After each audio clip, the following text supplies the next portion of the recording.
Hello, everybody, and welcome to the show. Tonight, I'm joined by the host of the UNFIT Statesman podcast. Thank you so much for coming on. Thank you for having me.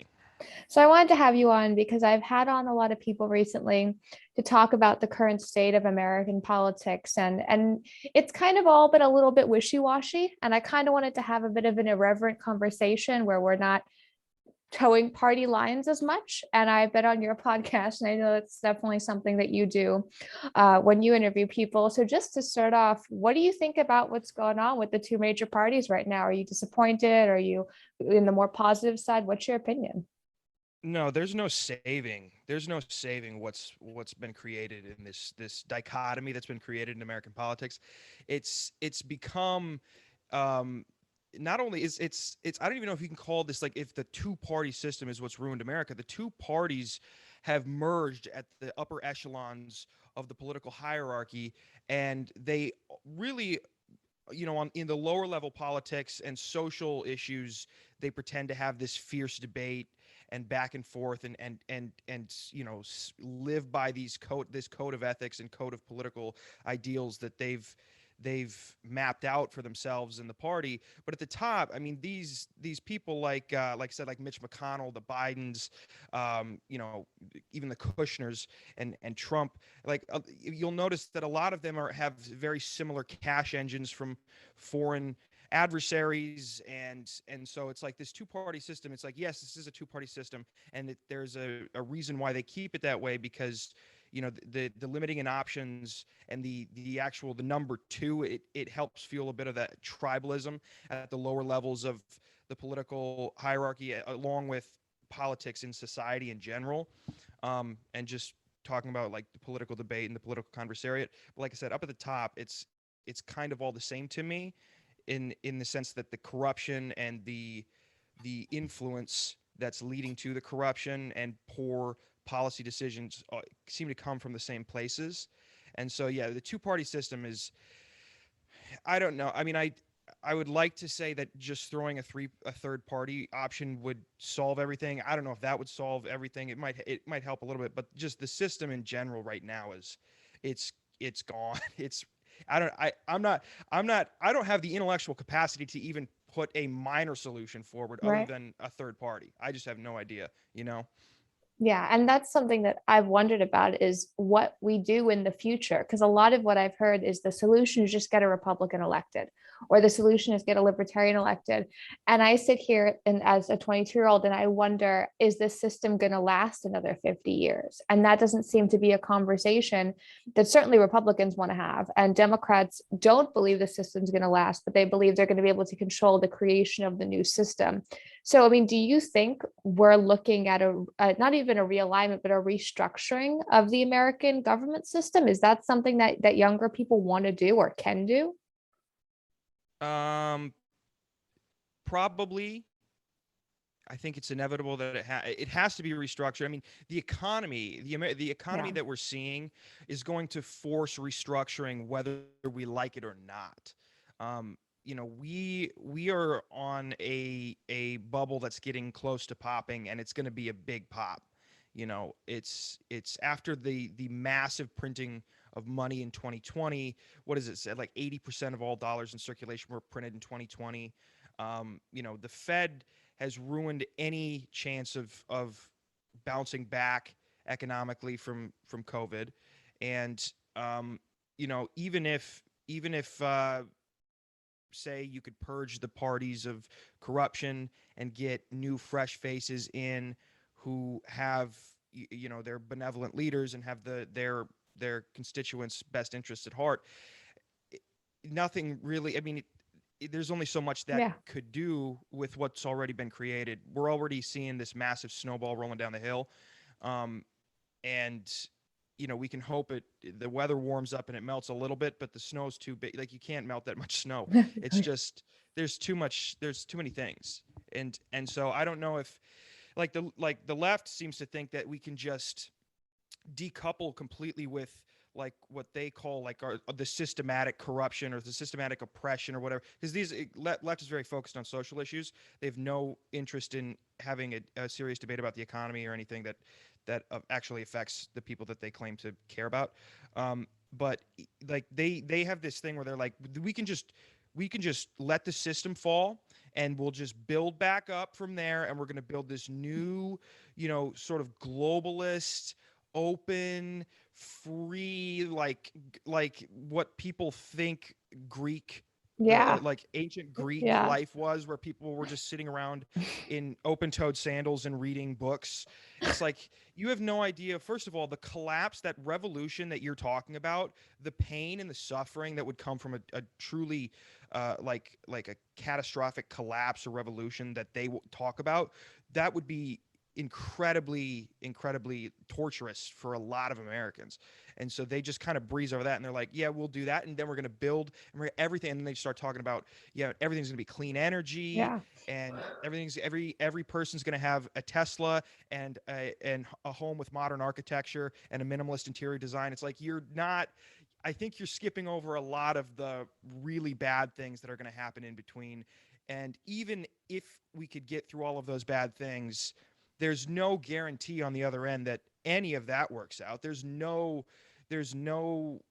real, they have no hard line facts in their you know again, their agenda, where they're like, we're building back better, we're gonna revolutionize capitalism, we're gonna, and it's like they're very online with like the Klaus Schwab type of, Yeah. we're gonna create, we're modernizing, we're streamlining. It's like when you hear the CEO of a company that will eventually be, under investigation for by the SEC for a bunch of, for like fraud.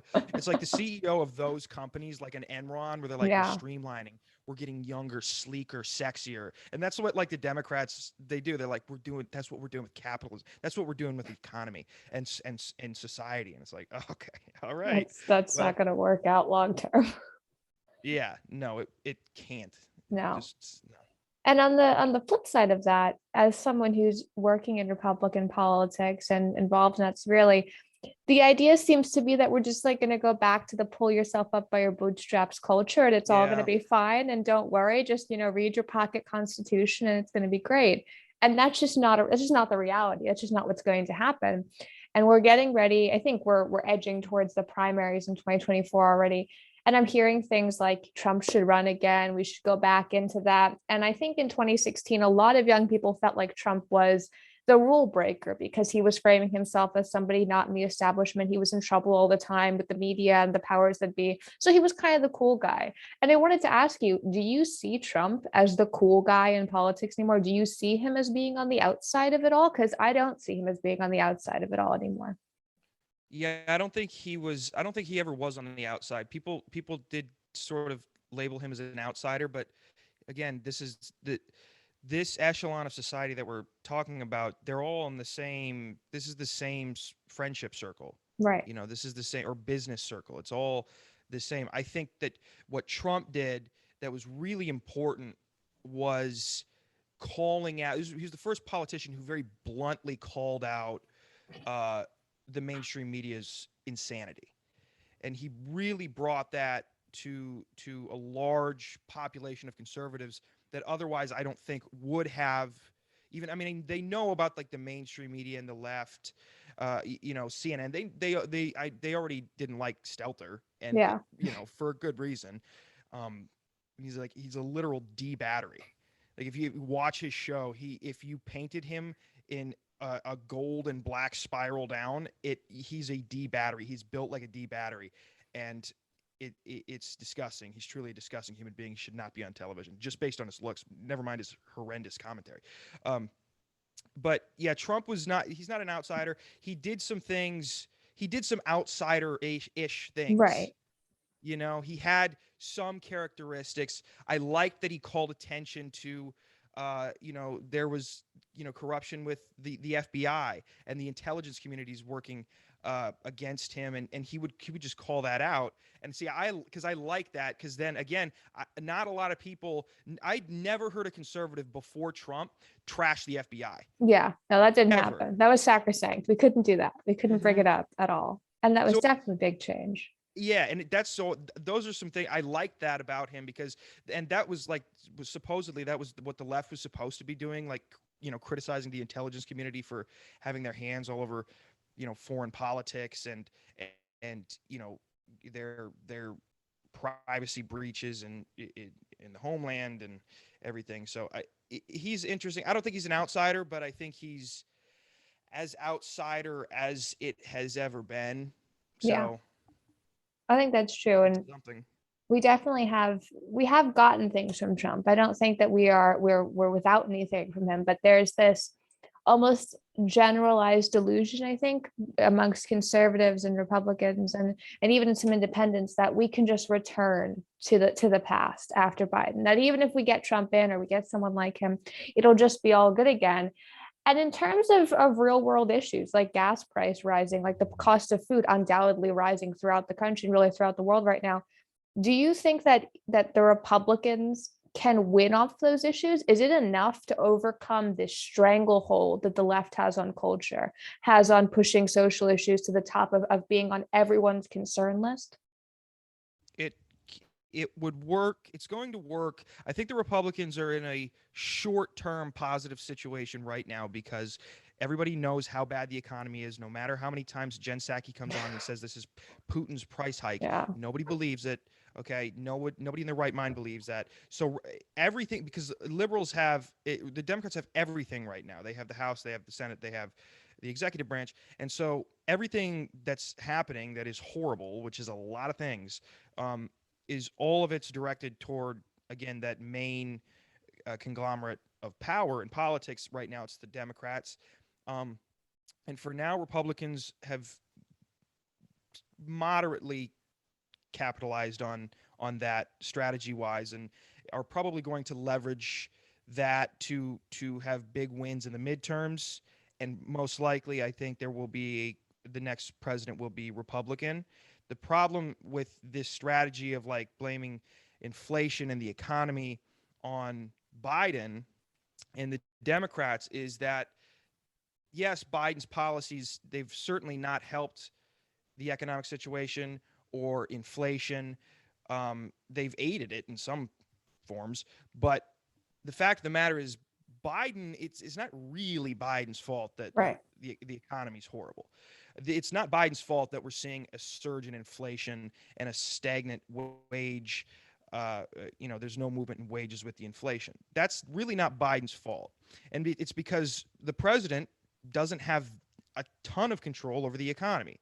It's its own entity that's controlled by a few private equity firms and the Fed. Those are the entities that have the most influence on the economy. You know, and then that and then obviously just the market as the entity itself. So the Republicans, they'll get in. They probably will flip at least one of the. I think they probably will flip the House, Yeah. right? They'll probably flip the House Yeah. and maybe the Senate. But I think a Republican will probably get in as next president, and then we're still going to have a horrible economy. And so everything that they blamed Biden for, everything that they talked about Biden his entire presidency, will now just be reversed against them. So the arguments that they're using against Biden now, they Mhm. got to be careful because it's going to be very easy for the Democrats to just literally take those exact same arguments and use it against them and say, oh, look at the economy right now, look at inflation, look at how bad it is. This is why, and they're going to point to the Republican president and the Republican House and the Republican Senate, just like the Republicans are doing to the Democrats now. It's because, no matter, again, it goes back to like there's just not so much you can do. And Right. so Republicans should be careful about who they're blaming for what problems, because as soon as they get into a position of power, they've just created the argument for their own enemies once they take that role. Yeah. I think that's true. I mean, we are in a situation where we need some big change. Something's got to change because we're in a cycle of it's everyone else's fault, and that's really great for CNN and Fox News and everybody. But in terms of our stability as a nation, our global power, every day it's being diminished, and it was diminished on some level under Trump as well. This is not necessarily unique to Biden. And that's why, I was wondering, on the Democrat side, we had this army of activists who helped get Biden elected, or pushing Bernie Sanders everywhere, who say they're in charge of the party. They've all but disappeared now. I mean, you're not seeing Bernie Sanders out there talking on behalf of Biden. You're not seeing progressives out there talking. And on the Republican side, we have this almost army of grifters. And I think a lot of that came from the Trump administration. Do you still see those grifters, those people who are making money off of the Republican brand or the connections? Are they still in the political world? Because there's an idea that a lot of them have left, and I don't see them as having left. And I see them waiting in the wings for the next opportunity at the presidency. Yeah, I mean, I don't think that they've left. I mean, these people don't leave. They don't They, leave. once you, I mean, one beautiful thing about American politics is once you're in, you're pretty much in. The only thing that I mean, Anthony Weiner I know. Yes. was a pedophile, and now he has like a political radio show where Yeah. he's rubbing elbows with like the top New York City political elite. There's It's like no once stopping. you're in. There's a loyalty in criminals. There's a loyalty that I respect, and I admire that. So no, they may not be as surface level. They might not be the face of whatever they're representing anymore, but it's not like Obama doesn't have pull anymore. It's not Yeah. like, even, everybody was like, oh, Roger Stone's this former disgrace. He's still, you think he doesn't have Of influence? course he No. does. Yeah, that would be naive, I think, to believe that like these grifters and the corrupt people that were associated with not just Trump, any former president or former administration, former in quotes. I mean, yeah, of course they're there. They hang Yeah. around. They're They're leeches. they never leave. And that's been They something that never leave.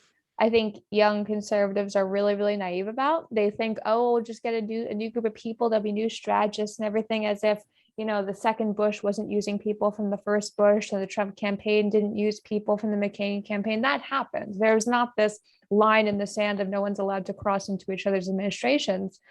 And that sort of brings me to another question. In terms of who you want to see run the country, like, what qualifications do you want there to be in general for a person to run the country? Because I think our standards of qualifications have really doomed us. And I even mean the qualifications the media puts in. You're supposed to be a lawyer, you're supposed to have some knowledge of the law, you're supposed to be great at history. I mean, what do you think is needed to run America now? Hmm. I've never actually thought about what my idea of standards, or like a litmus test for a president. I think here I could name a quality uh, um, of a person who I would like to see as a leader. Somebody who um, isn't necessarily. I mean, he can't be stupid, but he's not like a genius. He didn't necessarily have to be an Ivy League scholar, But there's like this characteristic of problem solving and being able to be very resourceful. So surrounding himself with like a really good group of people. It's, because if you're going to assume that like, oh, the president, you know, I was talking to my mother the other day, and I was saying, we were talking about Obama versus Trump, and she was like, well, Obama, I mean, he knew so much. He was a constitutional lawyer, and I was like, what, mom? It's not like that. Okay, so he was a constitutional lawyer. It's like that didn't, benefit really his presidency. No. I mean, it's actually social intelligence in a president at this point is much more of an asset than true intelligence. How you carry yourself is much more, uh, it's much more of a benefit than say having, I don't know, like you could put Stephen Hawking in office. You could do that. But it's not really going to do anything. It's more about you kind of almost you have to have like a salesman in office who's like shaking everybody's hand, and he's smiling, and he's kind of fake, and you can see that he's kind of fake, but it's okay because it's a nice fake. It's comforting fake. He's not going to call, and then if he ends up getting into a debate, you need somebody articulate. I don't know. Like I said, the president, over the years, I've just realized how little actual power the president has compared to what I used to think the power the president had. He doesn't really do anything but just be the head of the marketing campaign for the U.S. empire, in my opinion. I mean, there's certain things, again, and that's a generalization. I'm hyperbolizing a bit, but I mean, again, I'd put somebody, I would take a felon and put him in the presidency if I knew that 50% of people in the House and the Senate were qualified and were willing to like, they were qualified in the topics that we've bloated the bureaucracy with, like environmentalism and all of those administrations, the red tape, those the people that we don't know their names of. Like, if we could get people who are qualified in those areas and we could reduce the deep state, that bureaucracy, and have 50%, just 50% of the House and the Senate of Congress qualified and actually know what they're talking about in those issues, so they can make good policy decisions. You can put whoever you want for president. Yeah, I think I don't care. that's a good point, because you do have to be the salesman for the United States, and that's something that Biden certainly didn't do. I think sometimes Trump hurt us in that regard internationally, because he wasn't selling what America had. He was more just constantly picking apart what America had done for other countries, and while that was helpful sometimes, it obviously didn't carry us, because our approval ratings as a country often went down internationally where he went, and that was something for us to overcome. And just sort of in closing, on the right, especially in primary season for midterms, there's a real obsession amongst the Trump candidates about being based, about being edgy, about being very like that person who's going to say those controversial things, but is going to do it in a way that makes you think there's some sort of pseudo intellectual who's read a lot of Jordan Peterson books. And I wanted to know, do you I think there's only three to read. there's like a million papers, so there's a lot to yeah.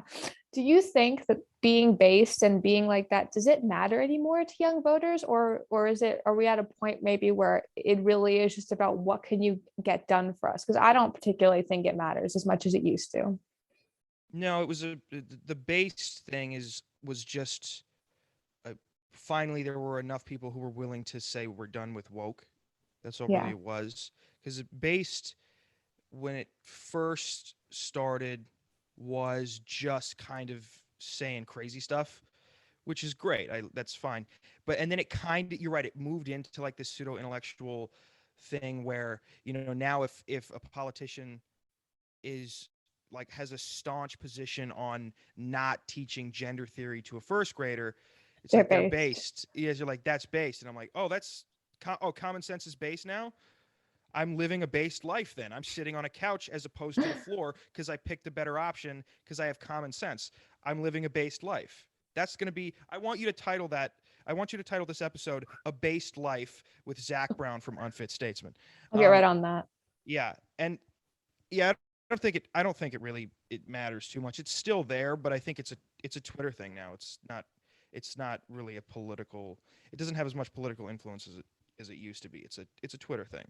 And that's an important thing. A lot of these concepts that candidates are running off of and trying to make their brand, it's just a Twitter thing. It's not a ballot box thing. It's not something that's really gonna carry them over. Well, thank you so much for coming on. I think this is a great conversation. Hold on.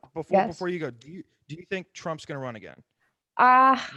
He's been showing indicators lately. I do think he's going to run again. However, I think if Ron DeSantis announces before we have an answer, then he won't run. Yeah, that's too similar. I do think he's going to run. I don't particularly want him to run again, but I do think that's the future. Oh, I do. You do? I want him to run again, and I want Clinton to run again, and I want part two. Because Biden? No, Biden will be lucky if he makes it to the end of the term. I mean, I don't know what will happen to him, but nothing positive is going to be at the end of that fourth year. No way. Run Clinton versus Trump, part two. It's like a novel. It's like a novella. It's a beautiful narrative it's just gonna expedite the process of the dismantling of the of the empire that we're seeing already. So let's speed it up, but let's make it a little entertaining on Like the way bad down. fan fiction. Yeah, well, yes. Listen, I like bad entertainment. I like reality TV. I like things that are for, like people with a first grade reading level and they're 40. That's what I like. Clinton v. Trump, part 2. Who's going to win? Will the second one be better than the first one? Is this like The Godfather? I don't know, but we're going to find out on next episode of the Trump Hillary Chronicles. It's like a bad shark movie sequel. I don't want to see that again. Yeah. I love how we're just dismissing like Biden altogether. Sharknado. Oh no, Sharknado was great. Sharknado was No, great. it's horrible. It's horrible. It's Well, just horrible. I'm Horrible. Sure, well, I'm sure Horrible. we'll discuss that point on another episode sometime. That's what they'll be discussing, Trump and Hillary, whether or not it was a good movie, Sharknado. If that happens, I'll make sure to credit you on Twitter. Please. I need all the help I can get. Thank you so much for coming on. Where can people follow you on Instagram and where can they find your podcast? Yeah. So Twitter, Instagram at Unfit Statesman, and then the podcast is on Apple Podcasts, Spotify, Rockfin. Oh, I just got an Odyssey account. Not everything's on there yet, but I just got an Odyssey account at Unfit Statesman on Odyssey, and then I have a Patreon at Unfit Statesman. Perfect, and we'll link all that below. Thank you so much for coming on. Thank you for having me.